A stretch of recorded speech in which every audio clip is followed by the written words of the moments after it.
அனைவருக்கும் வணக்கம். இன்று உதயம் தொண்டு நிறுவனத்தினால் பூவாலம் நிகழ்ச்சி நடைபெறப் போகின்றது. 10 வருடங்கள் ஆகின்றது. இன்றைய நாள் 10வது ஆண்டு நிறைவடைகின்றது. அதற்கு நிறைய கலைஞர்கள் தமிழ் இந்த நாட்டில் புலம்பெயர்ந்த நாட்டில் பிறந்தவர்களும் நிறைய நம் ஈழத்து கலைஞர்கள் இசைவாத்தியங்கள் அதெல்லாம் லைஃப்பில் தான் பாட்டு நிகழ்ச்சிகள் இருக்கின்றது. அதை விட வில்லுப்பாட்டு நடனங்கள் போன்ற சிறப்பான நிகழ்ச்சிகள் பார்ப்பதற்கு மிகவும் எங்களுக்கு சோர்வடையாமல் நல்ல நிகழ்ச்சிகளை தந்து கொண்டிருப்பார்கள். மனதுக்கும் மகிழ்ச்சியாக இருக்கும். அதில் எனது மகளும் பங்கு பெற்றுகின்றான். நாங்கள் இப்போ 3 வருடமாகத்தான் அந்த பூவாலம் நிகழ்ச்சிக்கு காலம் சிற்பங்களோடு இணைந்து தான் எனது மகள் அதில் பாட்டு பாடுறா. நாங்கள் 3 வருஷமாக போய் கொண்டிருக்கின்றோம். எங்களோட ஈழத்து பிள்ளைகள் இங்கே வந்து பிறந்து வளர்ந்து பல்கலைக்கழக படிப்பை முடித்து படித்து கொண்டிருந்து கொண்டும் இது ஒரு சேவையாகவும் இந்த கலை அழிந்து விடாமலும் பெரிய பெரிய இசைக்கு மிருதங்கம், தபிலா, சகலம், கீபோர்ட் எல்லாமே பழகி மிகவும் சிறப்பாக வளர்ந்து வந்து கொண்டிருக்கின்றார்கள். இன்றைய நாளில் அவருடைய வளர்ச்சி மிகவும் பாராட்டத்தக்கது.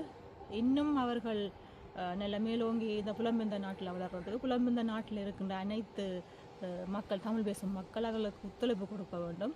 அவர்களையும் நல்ல சிறந்த கலைஞர்களாக நாம் தான் முன்னுக்கு கொண்டு வந்து எங்களோட மக்கள் தான் அந்த நிகழ்ச்சிகளை போய் பார்த்து அவர்களுக்கு ஒத்துழைப்பு வழங்கி இன்னும் எங்களோட கலைகள், எங்களோட கலாச்சாரங்கள் அழிந்து போகாமல் பாதுகாக்க முடியும் என்று சொல்லி நாங்கள் இப்போ அங்கே போய் என்னென்ன நடக்கப் போகின்றதை உங்களுக்கு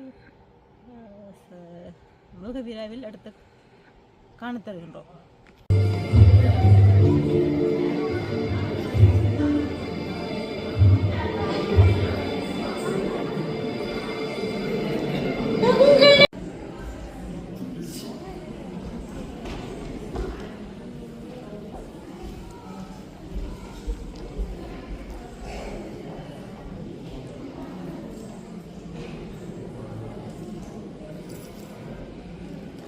வீழும் சில வேடிக்கை மனிதரை போல் வீழ்வேனோ ஒன்றை நினைத்தார்.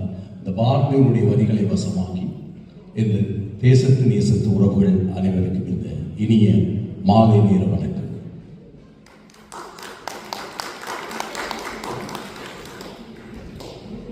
உதயம் அமைப்பினுடைய ஆரம்ப நாள் நினைத்து பார்க்கின்றேன். எத்தனை பேர் அதில் பங்கெடுத்தீர்கள் என்று எனக்கு தெரியவில்லை. ஏன்னா நாங்கள் ஒரு 5 அல்லது 5லிருந்து 10 பேர் தான் அந்த ஆரம்ப நிகழ்விலே ஆரம்ப நாளிலே இருந்தோம்.